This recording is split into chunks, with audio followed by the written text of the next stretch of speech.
무덤에 머물러 예수의 구주 새벽에 알렸네 예수의 주 원수는 아니고 무덤에서 살아나셨네 어둠을 이기시고 나와서 성도와 함께 길을 다스리시네 사셨네 사셨네 예수 다시 사셨네 어때이 지키네 예수의 구주 어때이 보하네 예수의 주 원수는 아니고 무덤에서 살아나셨네 어둠을 이기시고 나와서 성도와 함께 길을 다스리시네 사셨네 사셨네 예수 다시 사셨네 어기워 가두네 예수의 구주 우리를 살리네 예수의 주 원수는 아니고 무덤에서 살아나셨네 어둠을 이기시고 나와서 성도와 함께 길을 다스리시네 사셨네 사셨네 예수 다시 사셨네 아멘 기도하겠습니다. 나는 부활이요 생명이니 나를 믿는 자는 영원히 죽지 않고 부활하신다고 하신 아버지 오늘 저희들에게 부활절을 지키게 하여 주시고 하나님 전에 나와 예배드리게 하여 주심을 진심으로 감사를 드립니다. 이 시간 우리 하나님 아버지 적은 숫자를 보지 아니하시고 우리 중심을 보시는 아버지 우리의 신앙들이 진정으로 부활되는 신앙들이 되게 하여 주시옵소서. 무정란은 아버지 부활하지 못하고 유정란은 부활하는 줄 믿사오니 우리 성도님들이 유정란이 되게 하여 주시고 무정란이 되지 않아서 걸어서 가는 아버지 믿음의 신자들이 되지 않게 도와주시옵기만을 간절히 기도를 드립니다. 영원히 부활할 수 있는 믿음으로 하나님 오늘 통하여 우리 변화시켜 주시옵소서. 아직도 주님을 믿노라 하면서도 우리 신앙들이 무정란과 같이 썩어가고 있사오니 아버지 깨달을 수 있는 지혜를 주시옵소서. 아버지 무정란은 생명이 없는 줄 믿습니다. 병아리가 하나님 아버지 부활하여 아버지 모든 것이 달이 된 것과 같이 우리 신앙들이 무정란이면 아버지 부활할 수가 없나이다. 깨달을 수 있는 지혜를 주시옵소서. 하나님의 씨가 우리 심령 속에 임하여서 부활의 신앙들로 온전히 다 변화시켜 주시옵기만을 간절히 기도를 드립니다. 우리 대한민국이 오늘 아버지 합심하여 부활절을 다 지키고 있사오니 아버지 앞에 나온 심령들 부활의 신앙들로 다 변화시켜 주셔서 우리 예수님 오실 때에 이를 갈며 슬피 우는 미련한 처녀들 되지 않도록 하나님 지혜와 능력을 허락하여 주시옵소서. 나오지 못한 영혼들 기억하여 주시옵소서. 깨달을 수 있게 하여 주시옵소서. 게으름도 부활할 수 있게 하여 주시옵소서. 미지시대나 신앙도 부활하게 하여 주시옵소서. 먼저 우리 영혼들이 부활하여야 되겠나이다. 하나님 아버지 부활절을 통하여 다 깨달은 지혜와 능력을 허락하여 주셔서 다음부터는 하나님을 진실로 모시고 진실로 가슴에 모시고 믿음 생활할 수 있는 믿음의 자녀들이 다 되게 도와주시옵소서. 오늘도 귀하신 우리 목사님 말씀을 선포하실 때 하나님의 영육간의 강건함을 허락하여 주시옵시고 우리 목사님이 개혁하고자 모든 계획들이 하나님 은혜 안에서 아름답게 이루어지는 능력 있는 목사님으로 하나님 세워주실 줄 믿습니다. 시간이 흘리 첫 시간까지 온전히 하나님께서 붙잡아 주실 걸 믿고 예수님의 이름으로 감사하게 드리옵나이다. 아멘. 안식 후 첫날 새벽에 이 여자들이 그 준비한 상품을 가지고 무덤에 가서 우리 무덤에서 불려 옮긴 것을 보고 들어가니 주 예수의 시체가 보이지 아니하더라. 우리를 대하여 근심할 때 문득 살아나고 싶은 두 사람이 곁에 섰느니라. 여자들이 두려워 얼굴을 땅에 대니 그 두 사람이 이르되 어찌하여 살아있는 자를 죽은 자 가운데서 찾느냐. 여기 계시지 않고 살아나셨느니라. 갈릴리에 계실 때 너희에게 어떻게 말씀하신 것을 기억하라. 이르시기를 인자가 죄인의 손에 넘겨져 십자가에 못 박히고 제3일에 다시 살아나야 하리라 하셨느니라. 안되 저희가 예수의 말씀을 기억하고 무덤에서 돌아가 그 모든 것을 열한 사도와 다른 모든 이에게 아니니. 아멘. 잠깐 기도하겠습니다. 길이요 진리요 생명이신 주 하나님 아버지, 사망 권세를 이기시고 부활하신 주님을 찬양합니다. 이 시간 부활의 은총을 누리며 우리 성도들이 한자리에 모여 부활의 주님을 경배드리오니 우리들 마음속에 주님 임재하셔서 부활의 진리를 깨닫게 하옵소서.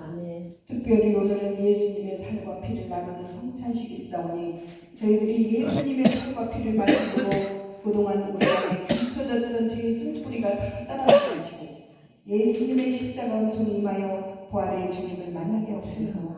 부족한 종 모든 허물은 십자가상에 가리워 주시고 전하는 종의 말씀을 통하여 성도들의 심령이 맑고 깨끗해져 힘이 나게 하옵소서. 예수 그리스도 이름으로 기도하옵나이다. 아멘.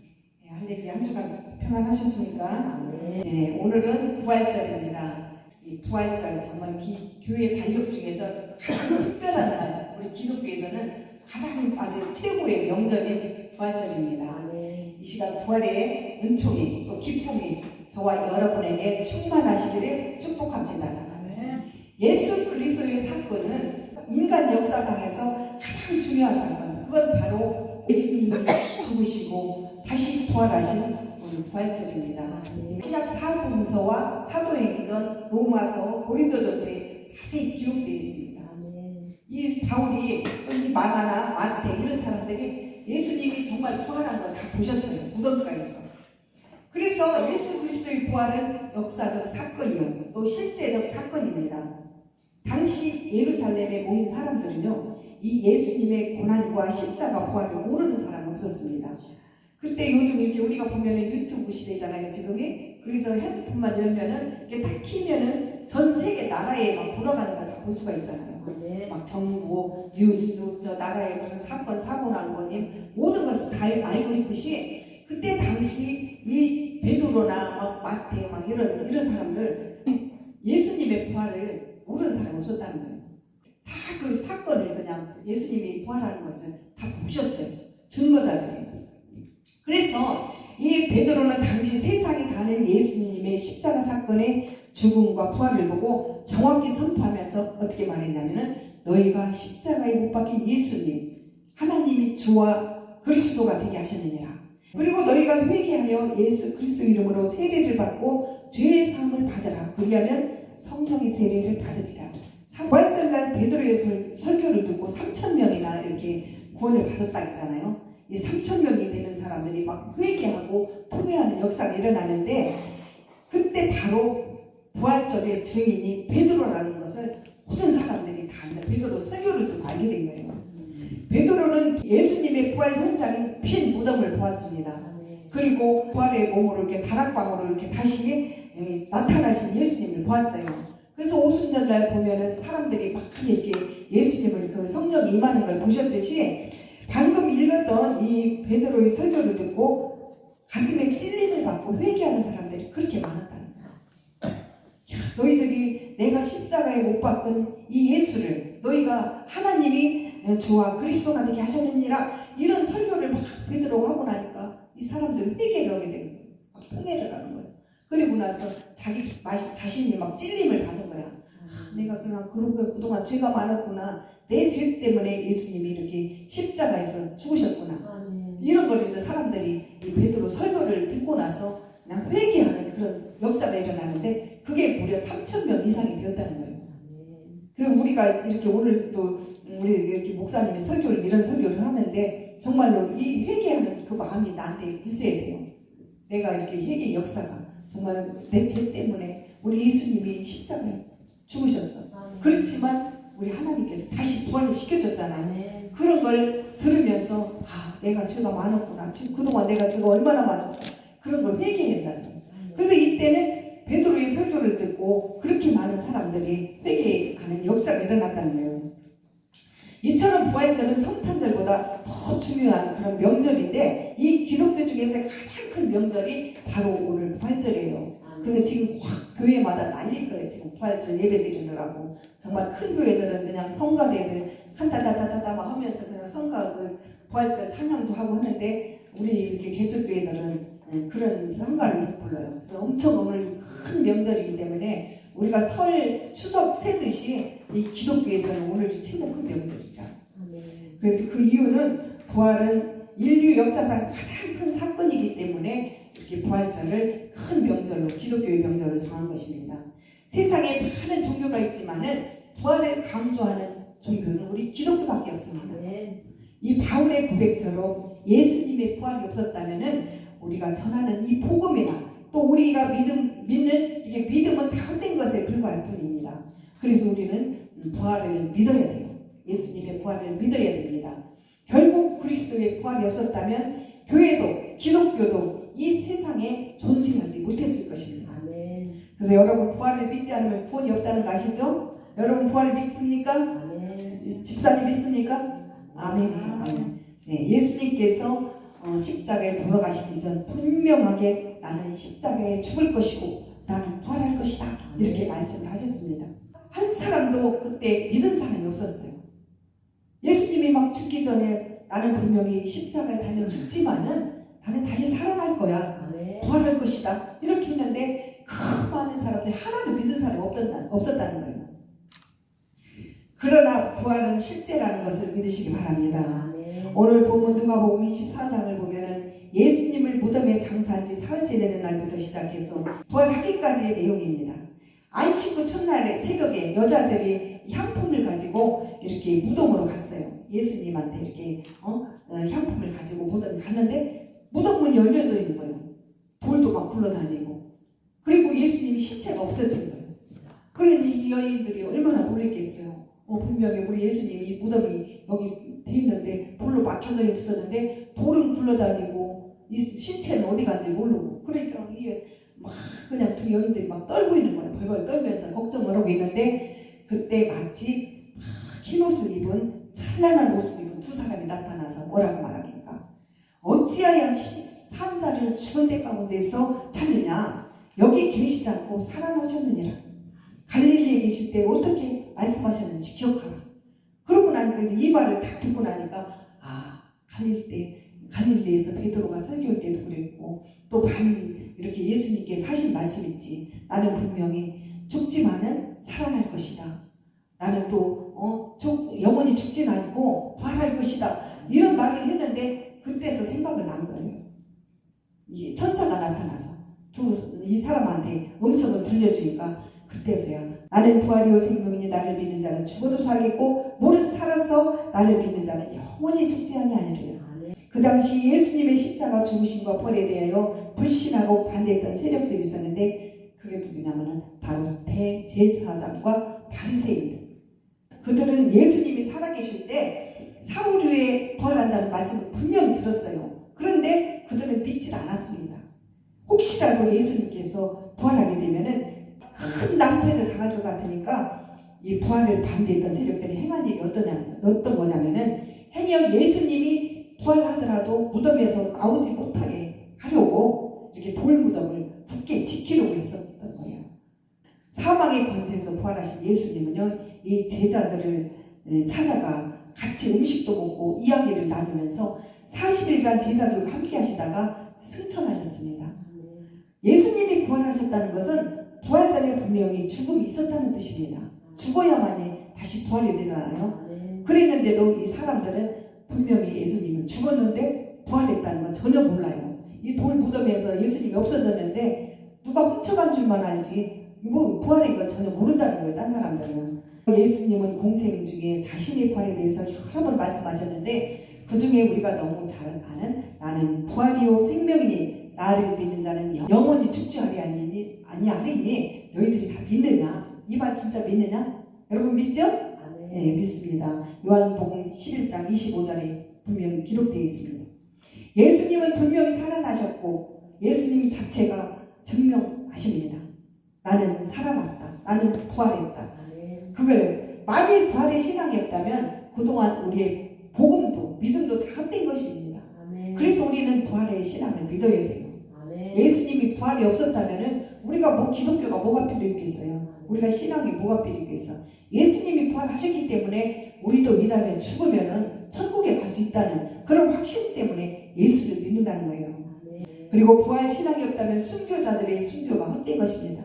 예수님께서 승천하신 제자들은 열심히 복음을 전하다가 끝내는 의의 면류관, 생명의 면류관, 영광의 면류관을 받고 순교를 했어요.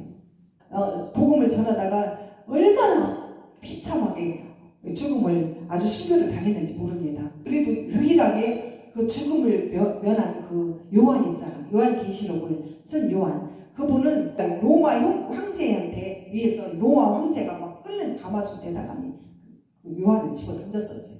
그랬는데 어떻게 하나님이 또 은혜를 막 거기서 튀어나온 거야.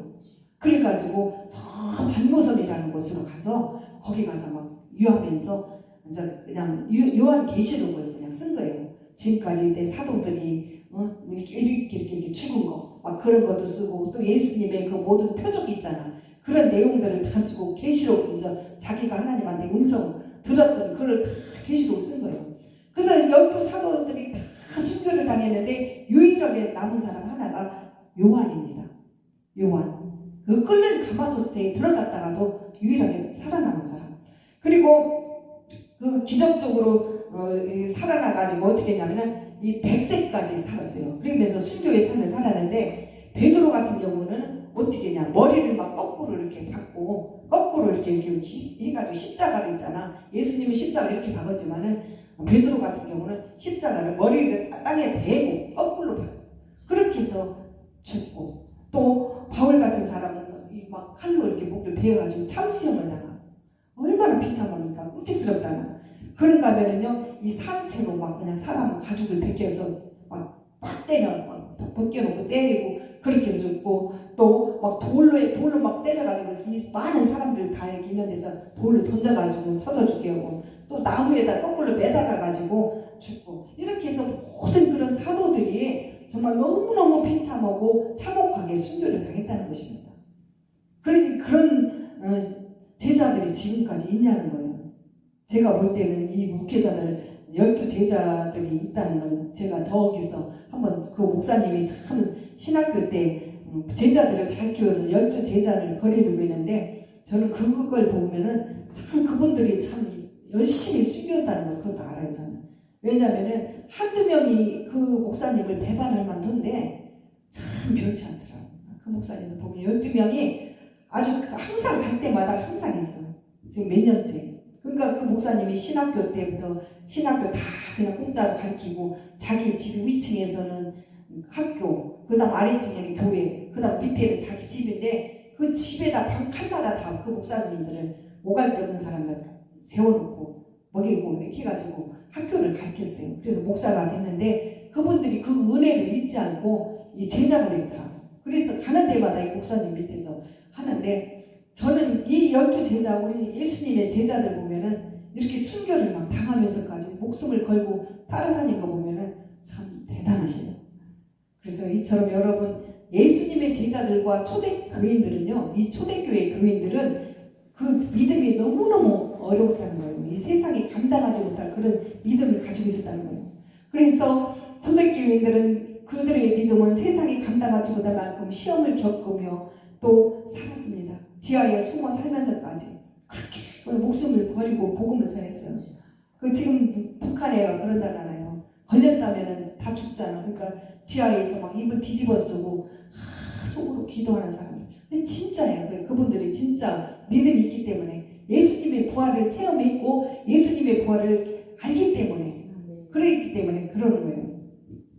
그래서 여러분 우리 지금 우리 시대에도 과연 이런 순교자가 있을까요? 만약에 정말 이 남북이 우리가 통일됐다면은 김정은이랑 우리가 다 통일됐다면 김정은이가 야 대통령끼리 쏙닥거려가지고 기독교 싹 싹 없애버리자. 여기 다 불교를 만들자. 그러면은 누가 목숨 걸고 막 나서가지고 기독교를 살리겠냐는 거예요. 누가 하겠어요, 목사님들? 저도 그대로 그렇게 내 목숨을 내놓고서라도 이 기독교 살려야 된다 이런 사람. 그런데 이때 12 제자들은 그냥 그 위험을 다 당하면서도 예수님을 따라다니면서 복음을 전했고 그랬다는 거예요. 여러분, 어떻게 보면 죽음이라는 것은요, 이 특별한 사건이 아닙니다. 이 성경에는 모든 사람이 다 죽는다고 했잖아요. 우리 예수님처럼 이렇게 다 부활하기 때문에 우리 믿는 사람들은 죽음을 두려워하지 않습니다. 이 죽음이라는 것은 예수를 믿는 사람이나 안 믿는 사람이나 언젠가는 다 죽지만은, 그러나 사람들은 지금도 매일 죽음의 소식을 접하고 있습니다. 나이가 많아서 죽고, 적어도 죽고, 아파도 죽고, 안 아파도 건강한 사람도 죽고, 이 죽음에는 순서가 없다겠어요.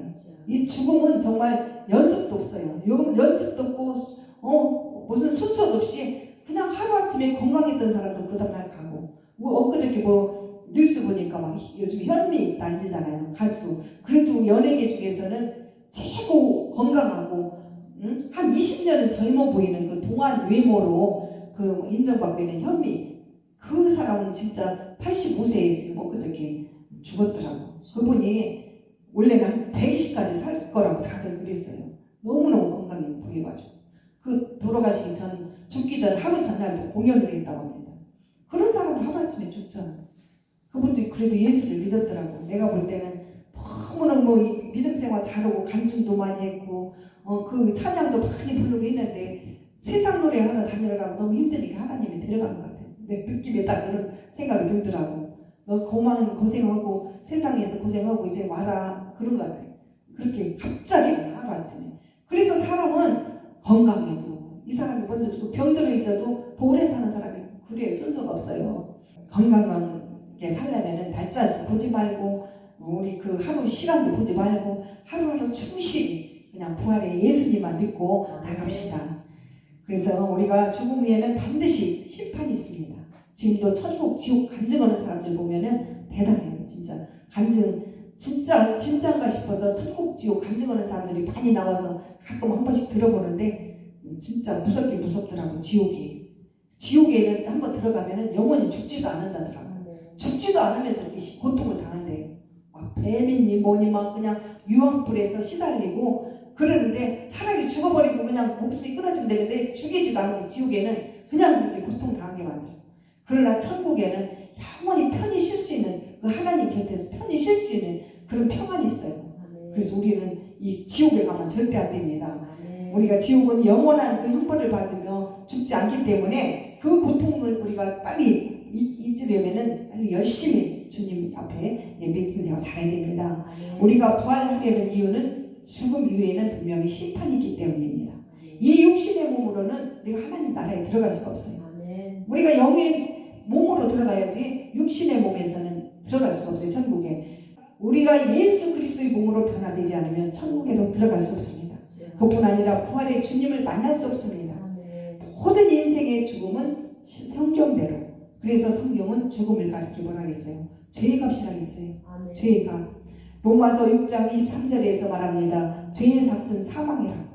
그리고 고린도전서 15장 54절에서도 사망에 쏘는 것은 죄요, 죄의 권능은 율법이라 했습니다. 사망이 쏘는 화살은 죄인데 그 죄의 화살을 맞은 사람은 죽고 만다는 뜻이에요. 그래서 그 죄의 화살을 맞으면 안 된다는 거예요. 또 에베소서 22장 1절에 보면은 모든 인생은 허물과 죄로 죽었다고 말하고 있습니다. 죄로 인하여 전 인류가 사망 아래 놓여 있다는 것입니다. 예수님도 다른 사람과 마찬가지로 죽으셨지만, 그런데 예수님은 새로운 창조주로 다시 살아나 부활하셨습니다. 부활은 죽음의 문제를 해결하는 것입니다. 예수님의 부활은 십자가에서 영과 육이 완전히 죽었다가 영과 육이 다시 부활해서 육의 부활 또는 몸의 부활이라고 합니다. 있습니까? 현재 우리가 믿는 신앙은 부활신앙입니다. 그래서 우리는 주님 오시는 날 신비한 몸으로 다 부활합니다. 그래서 그게 바로 예수님의 첫 부활이라고 말합니다. 왜 예수님의 부활이 모든 부활의 첫 열매이냐면은, 예수님의 부활은 인류 역사상 가장 최초의 부활이기 때문에, 역사상 최초의 부활이기 때문에 부활의 첫 열매라고 하는 것입니다. 고린도전서 15장 23절에 보면은 그러나 각각 자기 차례대로 되리니 먼저는 첫 열매인 그리스도요 다음에는 그가 강림하실 때 예수 그리스도에 속한 자라 했습니다.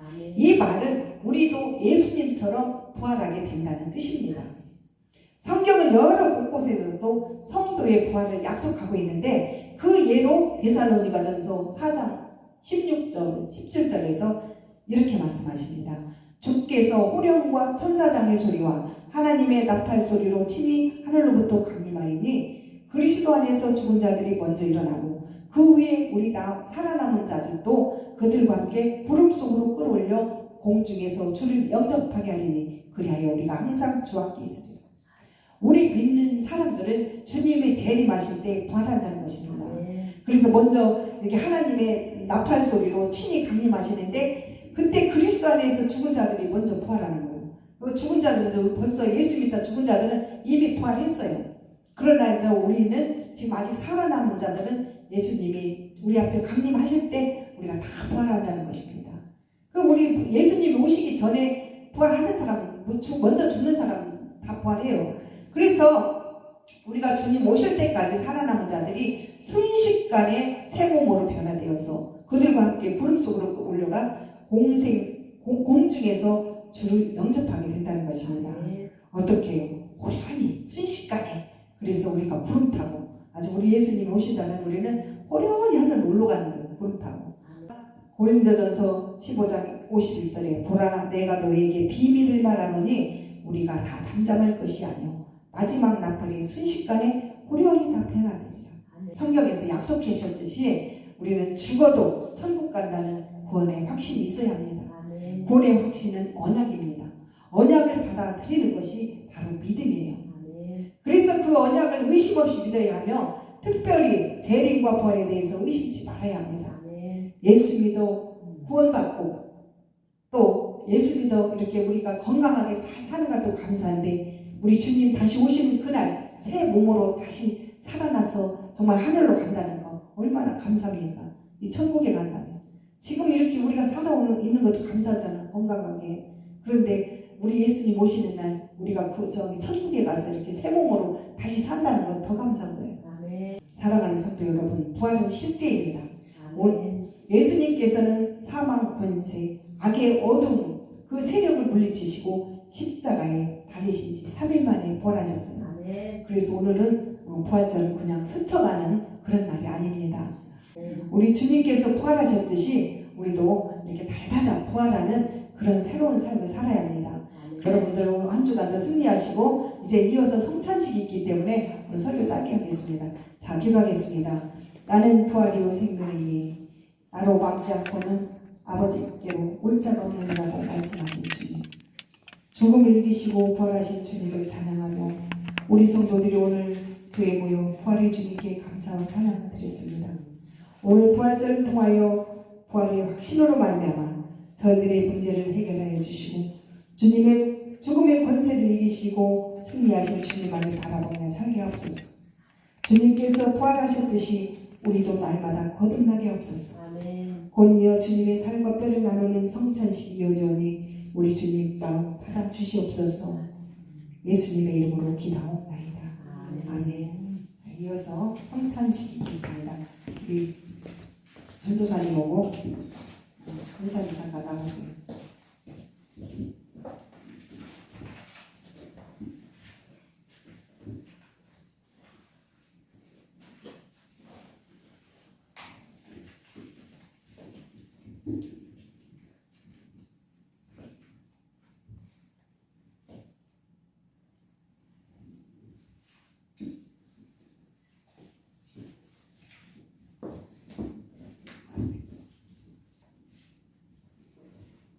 주님의 성만찬은 주님의 생애와 죽으심을 기억하고 그의 재림을 대망하며 부활의 예수를 바라보며 드려지는 거룩한 성찬식입니다. 이제 다음에 주님을 모시는 마음으로 거룩한 성회에 참여하여 여러분의 삶에 주님의 은혜가 넘치시기를 간절히 축원드립니다. 사랑하는 성도 여러분, 이 시간 우리가 주님의 살과 피를 먹고 마실 때 진심으로 회개하고 교회를 사랑하고 성도들을 사랑하며 더불어 화목하며 행실을 고치며 하나님의 계명을 쫓고 주님의 거룩한 길을 걸어가는 새로운 삶을 사시기 바랍니다. 아울러 오늘 거룩한 주의 전에 믿음으로 나와 성리에 참여하여 정성된 마음으로 전능하신 하나님께 겸손히 주의를 고백하는 기도의 시간이 되기 바랍니다. 기도드리겠습니다. 사랑의 하나님 아버지, 오늘 주님의 부활절을 맞이하여 예수님의 살과 피를 먹고 마시면서 찬양할 수 있게 하시니 감사와 영광을 돌립니다. 예수님께서 부활하셨듯이 우리도 날마다 거듭나길 원합니다. 오늘 이 성찬식을 통하여 우리의 상한 심령을 치유하여 주시고 문제를 해결하여 주시고 크신 은혜를 베풀어 주시옵소서.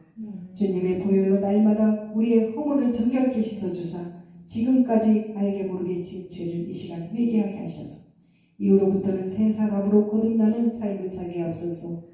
이 성찬식을 통하여 우리가 예수님의 살과 피를 먹고 마실 때 부활하신 주님을 만나는 귀한 은혜의 역사가 있게 하여 주시옵소서.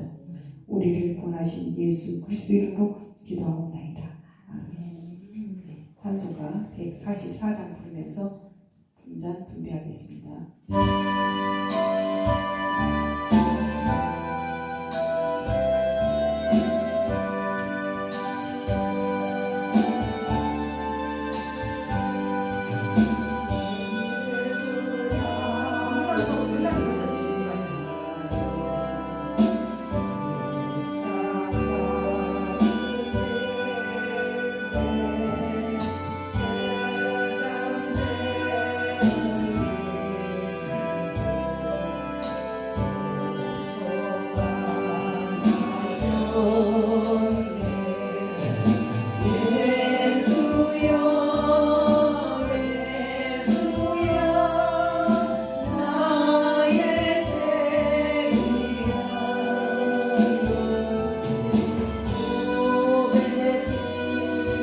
예수님께서 우리를 위하여 당신의 몸을 내어주시었나이다. 떡을 손에 드시고 감사의 기도를 올린다. 떡을 떼어 제자들에게 내어주시며 말씀하셨습니다. 받아 먹어라. 이는 너희를 위해 내어주는 나의 몸이니 먹을 때마다 나를 기억하여라.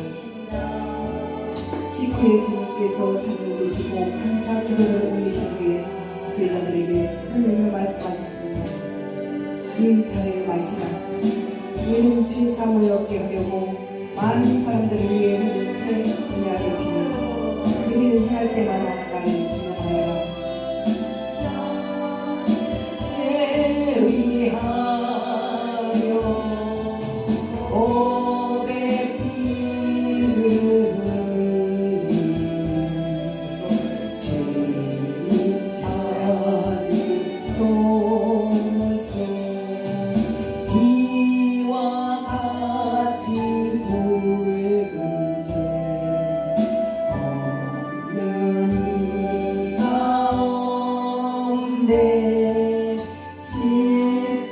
십자가의 공로로 금과 같이 되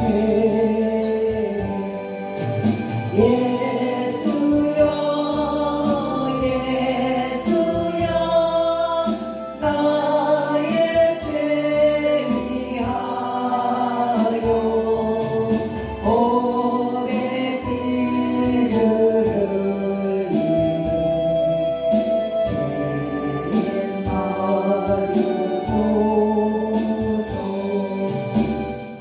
왜 권사님 옷을 안 입으셨어요? 자, 기도하겠습니다. 주 예수께서 잡히시던 날 밤 떡을 떼어 주시면서 이것은 나의 몸이라 너희를 위하여 준 것이니 이것을 행하여 나를 기념하라고 하시고 또한 식후에 잔을 가지사 축사하신 후 이 잔은 나의 피로 세운 새 언약이시니 이것을 행하여 마실 때마다 나를 기념하라 하신 대로 주님의 몸이신 떡과 잔을 받았습니다. 아버지 하나님, 이 떡과 잔을 받고 우리도 주님의 사랑을 본받아 교회를 사랑하고 성도들을 사랑하고 서로 화합하고 용서하며 도와주는 자들이 되게 하여 주시옵소서. 우리의 신앙도 믿음도 이전보다 더욱 성장되게 하옵소서. 예수님의 이름으로 기도하옵나이다. 아멘. 이 이상으로 성찬식을 마쳤습니다. 일단 다 같이 찬송가 159장 부르노 하나님 앞에 예배를 드리겠습니다.